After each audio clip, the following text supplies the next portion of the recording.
صباح الخير حبايبي، ازيكم؟ وحشتوني جدا جدا. انا حاولت النهارده اعمل تغيير، فكرت نفسي واو بقى وانا هقدر. ما كانش في حد من ولادي الكبار موجودين في البيت خالص، ما كانش في غير امجد اصغر ولادي يعني. وفكرت بقى وقررت كده ان انا اغير الريسبشن. يعني هو الريسبشن فيه ركنه، وانتوا عارفين الركنه بتبقى على شكل حرف ال، وعندي سفره المفروض هي 6 كراسي، مش عارفه احط الا 4 كراسي. في نفس الوقت الواحد بيحب يغير المود بتاعه من وقت للتاني كده. فقلت انا هقوم، مع اني يعني الحاجة تقيلة جدا. انتوا سيبكم ان تسريع الفيديو بيبين لك ان هي خفيفة بقى، وعمالة بزقها كده برجلي، لكن ده انا طلع روحي. اتمنى ان حياتكم تكون بخير وسط غلاء الاسعار اللي احنا فيه.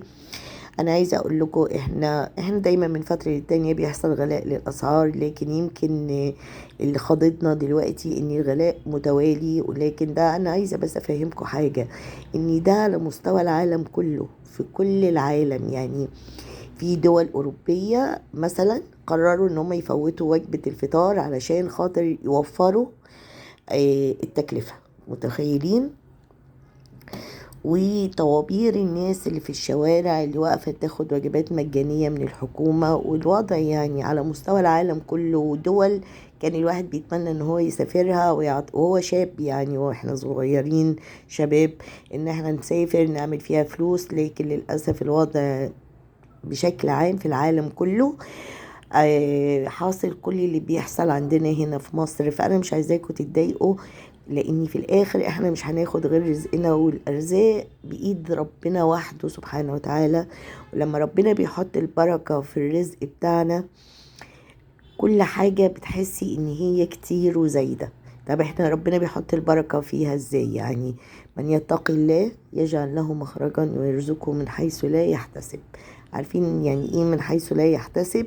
يعني ما يكونش في بالك خالص. يعني مثلا انت عارفة ان جوزك بيديكي مصروف كذا، انه بيجي له علاوة كذا، بياخد ارباح كذا، او يوميته كذا، يعني عاملة لنفسك رينج. تلاقي فجأة كده ربنا بعتلك فلوس من حتة مش في بالك خالص. هي دي كلمة من حيث لا يحتسب، انت مش حاسباها.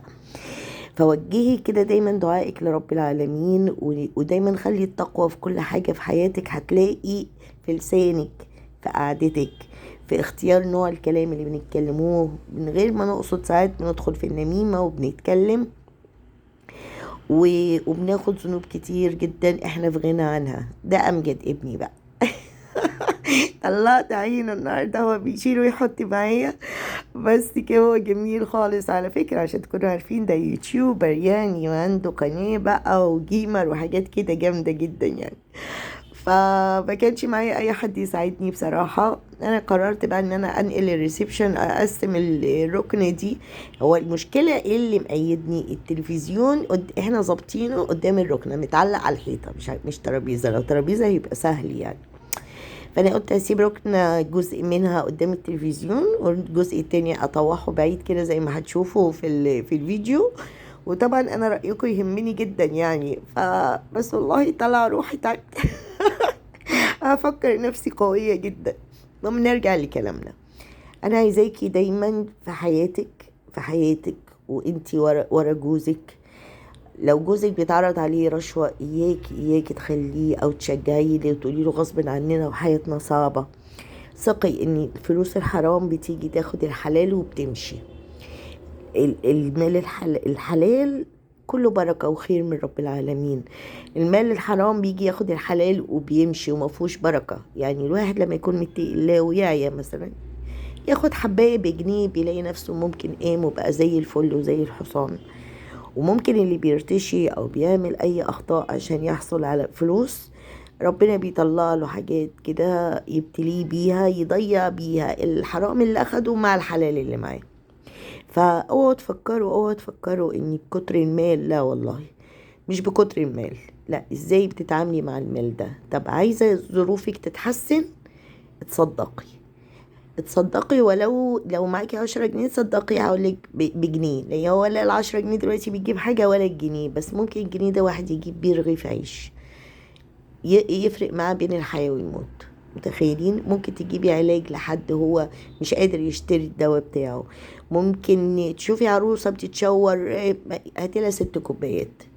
امور كتير جدا طلعيها بنية الصدقة. يعني الرسول عليه الصلاة والسلام قال ايه؟ داووا مرضاكم بالصدقات. وان الصدقة لما بيطلع ربنا بيرزقنا قدها 10 مرات، وبتتضاعف بإذن الله وحده. فربنا كريم جدا جدا يا حبايبي، انتوا كلكم ولادي واخواتي، وانا بعلمكم من رحلة الحياة الطويلة اللي انا عشتها ان الفلوس دي اسهل حاجة. والرزق مش فلوس بس، الرزق راحة بال وطمأنينة وثقة في رب العالمين. طول ما ربنا في قلبك هتلاقي كل حاجة بتهون. واحنا في ايام مفترجة، ابشروا بالله خير. انا عايزاكم تقولوا لي بقى، لاني انا مش عاجبني خالص اللي انا عملته بعد ما اتهد حيلي. وانا بشتغل بالليل، واللي اتنين نايمين وواحدة في شغلها من ولادي، فمش لاقي حد كان يساعدني، لكن ومش عارفة اخد رأي حد.